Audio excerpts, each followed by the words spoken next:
What we have here is just a hang. It is Sunday, so that means that I'm cooking. I made some turkey breakfast sausage that I'm going to make breakfast bowls with. Chicken breast that's marinating, pork roast, and in the KitchenAid I'm going to be making a pizza dough real quick. We're going to be going over the kinds of shows we've been watching, what kind of specials we've been into, movies, music, food, obviously food. Man, working on an iPhone stinks when you're trying to do this. Here we go. I know, it's hard to... I don't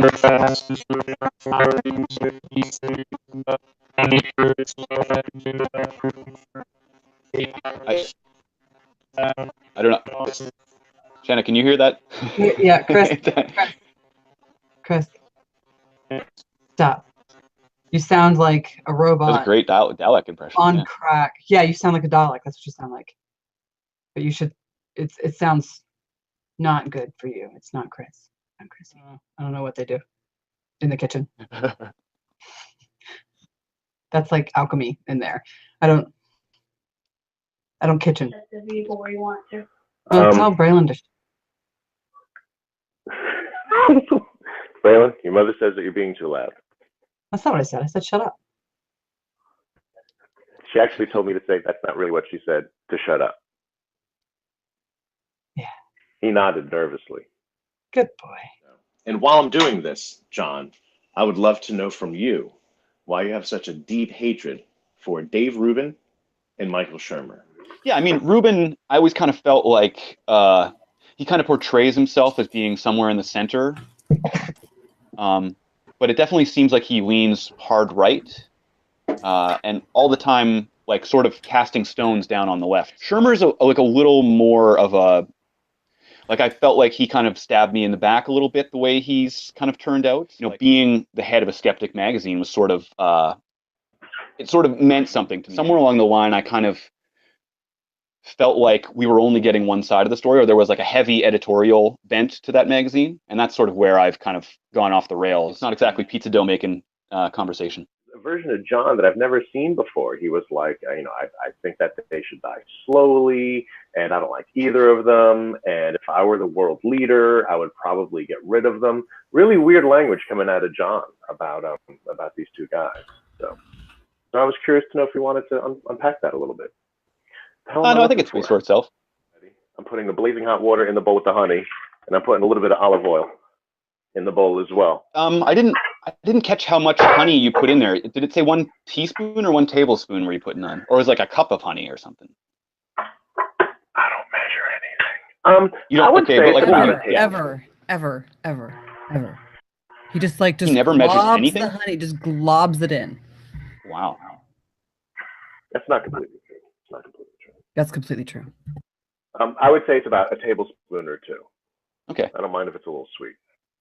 Now, also, John, you said something about the amount of times that they mention Evergreen let you know that they're, what did you say? Like letting...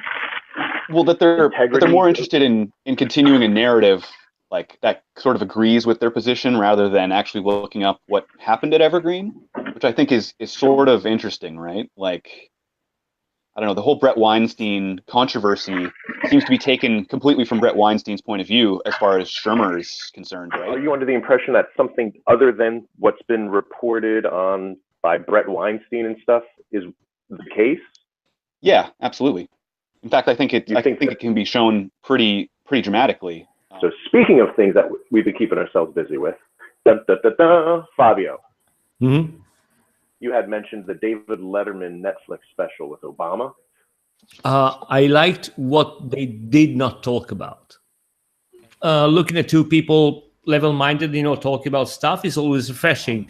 But I think what caught me kind of most off guard was how wonderful it was to not have like clapping after every line, right, or a laugh track going, or even seeing Dave Letterman's goofy smiling face look back at the guest. Right? In a way, it's interesting because that's kind of how interviews used to be before news turned into infotainment. That even just basic information requires somebody to be wooing and clapping in the background. I've noticed that when I'm watching Netflix and there's American comedians on performing in America, and the audience just clap and whoop at everything. at the end of it, during the conversation, they didn't give a fuck. They was just there because they liked each other and they were, talking to each other.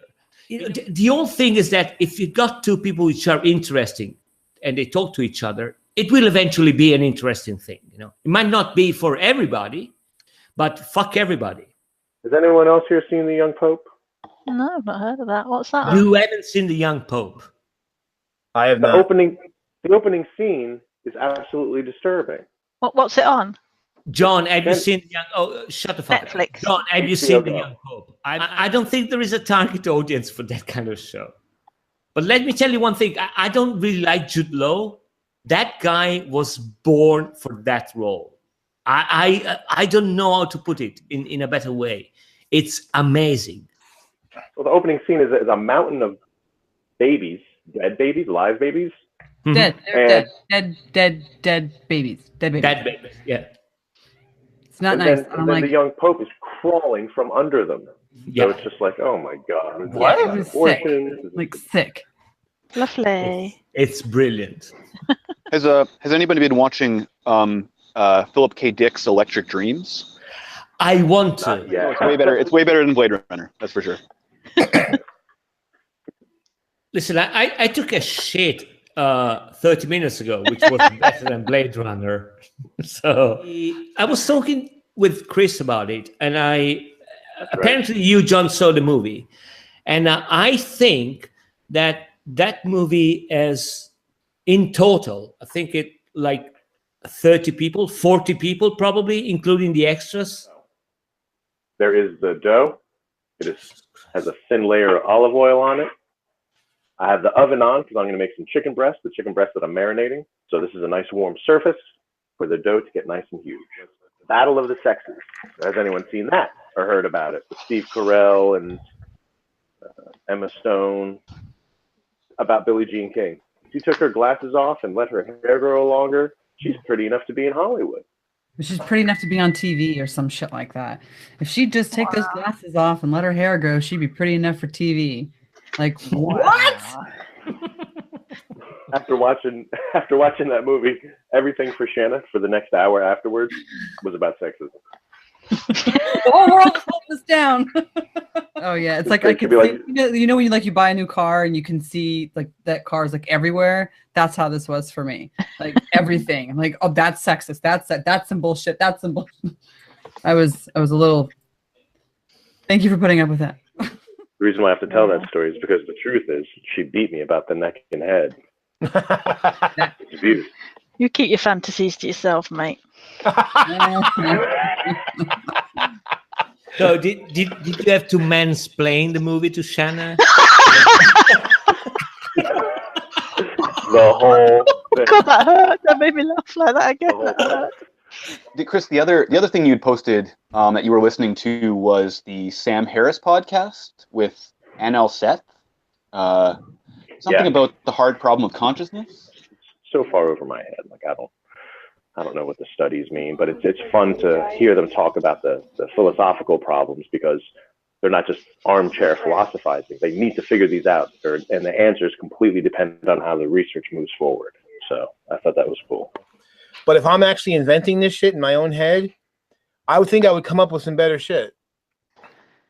Well, I think there was lots of interesting things they brought up, like the fact that it seems like it's almost like universally accepted now that all mammals are conscious, which I think that's a really interesting starting point to kind of work from, right? If we grant consciousness to mammals, like are there basic things we can talk about consciousness that like is common between all of them? And I think that's I don't know. I thought it was an interesting starting point, but I don't really know where you go from there. So hold on a second. If you suck from a tit, you have consciousness. That's the baseline. So, but are you conscious before sucking from a tit or just after that? One of the things I thought was interesting was they brought up the idea of philosophical zombies, right? And people who behave as if they're conscious but there's no lights on up there, right? There is no consciousness. And I now actually made a really interesting point that like the more you know about consciousness and neuroscience, the less likely you think a philosophical zombie is. And that's sort of like what that whole argument sort of hinges on, is that there can be philosophical zombies, but to him it doesn't seem like there actually could be. It seems improbable that there ever could be a philosophical zombie. Yeah, but they can't think about it, right? They can't be like, I am a dog. I am experiencing this life as a dog, and only as a dog can or should. That is a human who's experiencing life a completely different way than I am, and has different information than I do, and different ideas. Like, that's what dogs don't have, right? So conscious insofar as there is something that it's like to be a dog, there is an experience, a dog-like experience, but not conscious like us. Like, we're aware of our awareness. Right? So sign language in primates. Oh. Yeah, because it's one of my favorite little topics to chew on. Because they're not as, it's not that it's not impressive, don't get me wrong. It's not like, they have to be like us for it to be impressive, but they don't understand, or at least demonstrate that they understand that we are a source of information, that they can get more information out of us and learn about the world around them. They don't show any interest in it. They don't show any acknowledgement of it. They're just like, where is food? Give me food. They're just mirroring. There's mimicking behavior that we've taught them. Like, if you do this, this happens, blah, blah, blah, blah, right? Well, there's no deep complexity there. Like, there was the one gorilla, I can't remember her name, or it was a he, but it had a cat, and that cat died. It didn't ask what happened to the cat. It didn't ask where the cat was. It didn't ask how it died. Like, that's the same thing. It didn't ask, like, will it come back? What happened to it? What's going to happen to it? What happens when it dies? What did you do with it? Wait, will I get to see it again? It didn't ask any of that. It understood that it was dead. Like, that communication occurred, and it expressed sadness, which is appropriate, but it didn't ask probing questions, any more information. I think it comes down to their ability to process the abstract is extremely limited compared to ours. Right. And okay, so I want to give some kind of respect to what you're saying earlier, right? Like, who cares, right? Just because we don't acknowledge it as something impressive doesn't mean shit.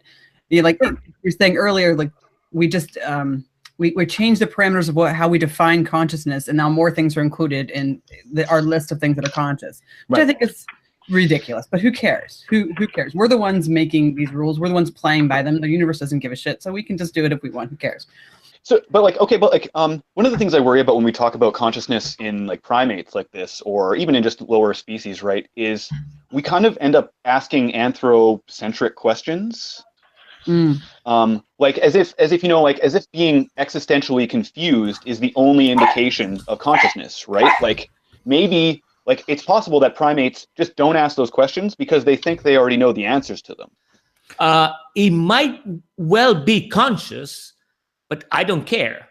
But I think I hear what you're saying. I mean, there has to be something that gives us an indication. We need some form of sign from inside in some sense. Listen, I'd really like not to agree with Shanna right now. No, really, I'm that serious. I would really love not to agree with Shanna, but I'm pushed into that position not because I think it's right.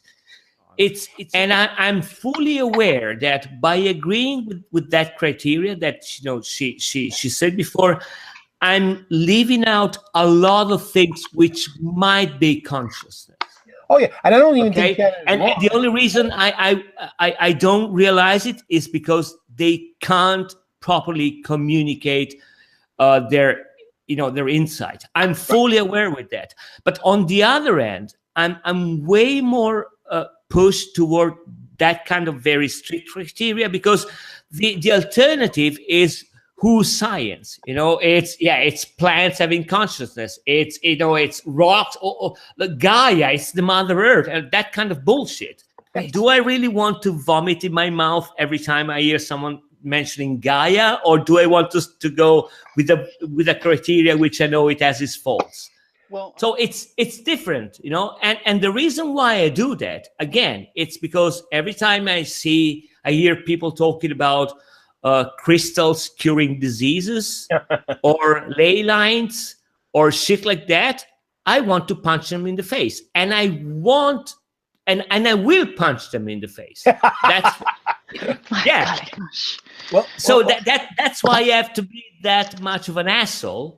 While I can give leeway to myself, but it's only because it's stuff that only relates to myself. I'm not going to sprout that kind of nonsense to other people, because I know it's fucking nonsense. That's again, that's why I said I would really love not to agree with Shanna. And let me be extremely clear. If Christopher made the same point, I will fight to the death. But Shanna, I will give her some leeway.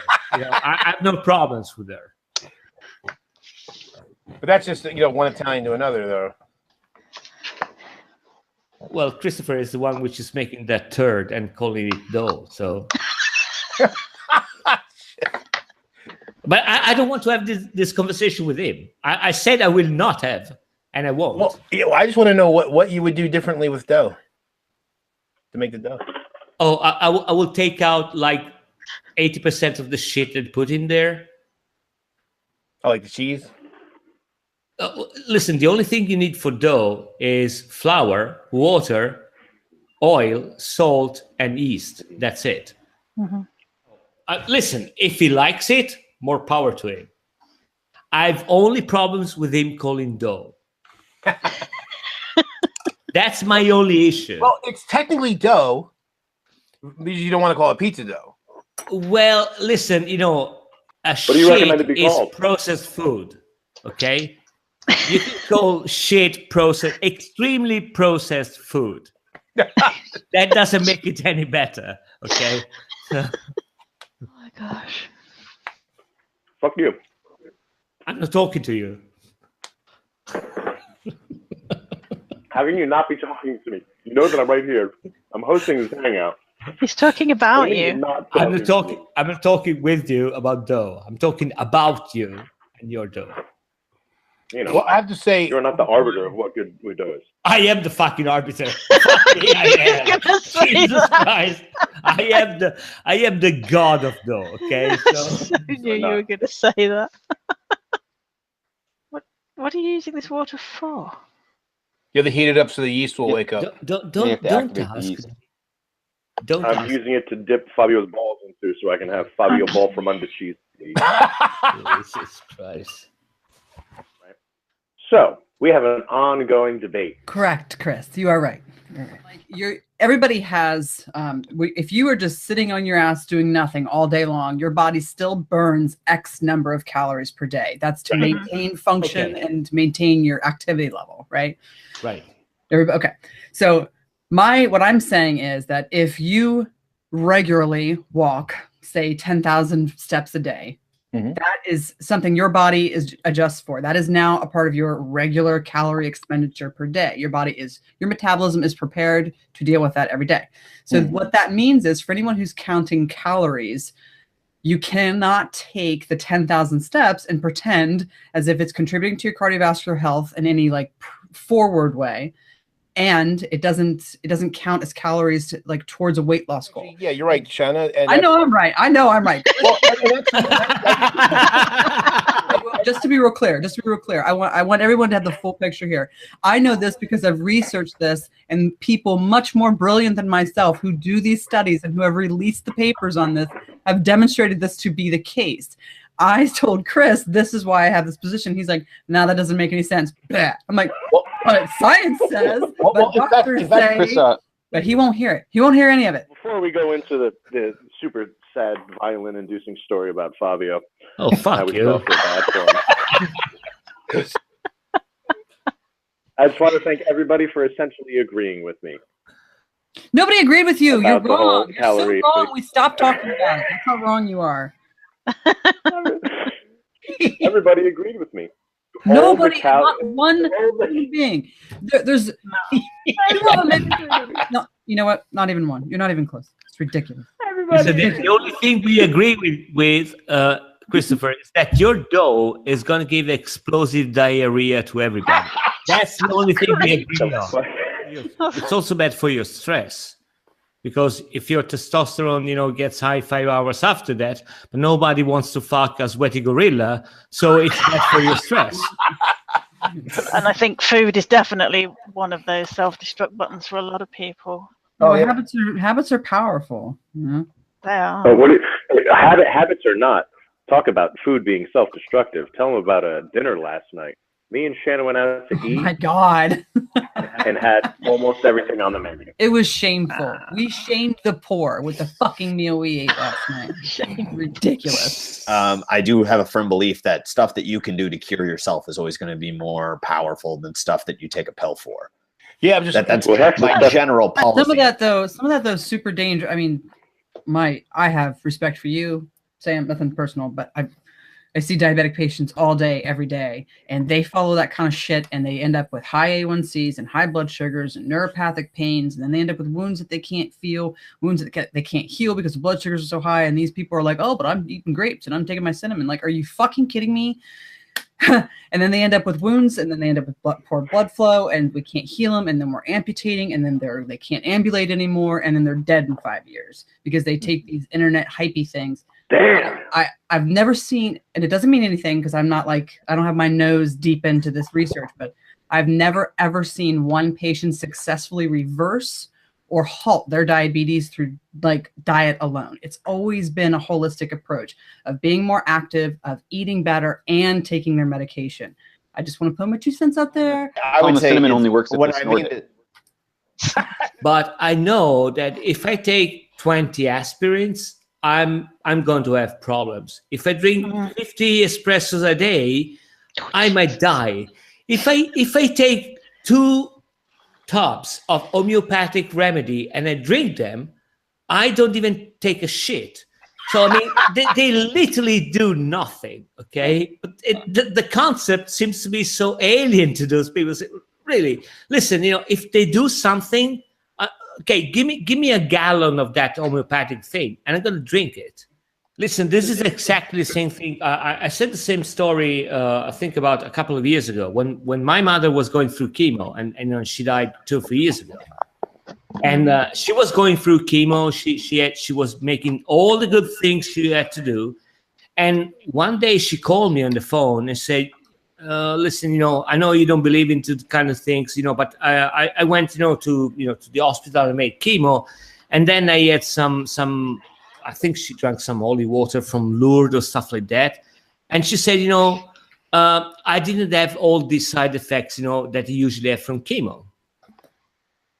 And I told her, well, okay, did you still want to go to chemo? I said, oh, yeah, sure. I mean, I'm going to do that. I mean, she wasn't that, she wasn't mental. And I told her, I told her, listen, if that makes you feel good, I'm jumping in my car right now. I'm driving to France. I'm filling gallons of that water and I bring it to your house. As long as you keep doing that kind of thing, if it makes you feel better, I will drown you in that water. Eating tofu makes me want to kill myself. Right. It's all in the preparation. But actually, eating tofu makes me want to kill everybody else and myself. So that's a big problem. Yeah. So we don't know how the pizza dough is? Terrible, I think. Yeah, I've heard about that. So, Chris, Hey, Brandon, you want to eat pizza? Go buy pizza. Because did the dough rise? It looked like it rose. So funny. Jesus Christ, it's They're making brown. fun of my pizza dough. It's making fun of my fucking pizza dough. They say brown. that it didn't rise to the occasion. Like that. Jesus Christ. Oh, those are the only jokes he knows. Those are the only jokes he knows. It's not true. Oh, Yeah, you don't. Everything that you need for the yeast is in the flour. Well, if you want it to start a little faster, you can throw some sugar. Well, yeah, it takes less time if you throw sugar in it. You're an asshole. No. I said if you want to put sugar, it will start to rise faster, but you don't want a faster rise. My way. That is the most effective, awesome way. My way or no way. That's exactly correct. Finally, my stepson is learning the rules. It only took a year and a half. I think I did a good job. Oh my God. Yeah. Have you guys heard about the ambassador in the Netherlands? yes. Yeah, That was fucking Van Hope, amazing. right? He was a. I saw the video and Yeah, the it's transcript. weird. It was fucking amazing. It's weird. It's like that guy doesn't know that he's being recorded when he's talking, or that people have access to that later. And the other journalist said, well, he hasn't answered mine. So, yeah, he hasn't answered his question, so I'm going to repeat the question. And 5 journalists kept repeating the same fucking question. And there was a guy said, this is the Netherlands. This is not the way it works. When we ask a question, you answer the question. This is not the way it works. It was amazing. It is effective because you know what the result was? Lo and behold, today he had to issue a statement saying that he was sorry about that. Yeah. I am almost done with all of my kitchen responsibilities. And for those of you that are still watching, this has been the Goodenall Talks. Now, Goodenall is a prescription strength drug that you should take. It's the last step before you get to the fuck-it-alls. And in appropriate doses in between consenting adults, Goodenall, prescription strength, can provide an environment where everything feels good and all. And the reason why we even the name even exists, and I wanted to get this story in before we say goodnight. We're sitting at the dinner table, and the dinner table is the dinner table, right? The dinner table is where stories are told. We talk about our day. We do wordplay. We make up games. We rhyme. We do silly stuff. We bond, right? The 13-year-old Jaden, she had a question for Shanna. And it was very specific. Like, she wanted to know a specific piece of information because, depending on that answer, she either benefited from it or she didn't, right? So she asked the question, and Shanna starts answering the question. And when she's done, Jaden goes, "That's good and all, but does that mean I can have an extra cup of soda?" Or something like that, right? And so in my head, it turned into a commercial. Good and all, when you want your mom to shut the fuck up. Good and all, prescription strength. So like that's where this whole thing kind of blossomed from.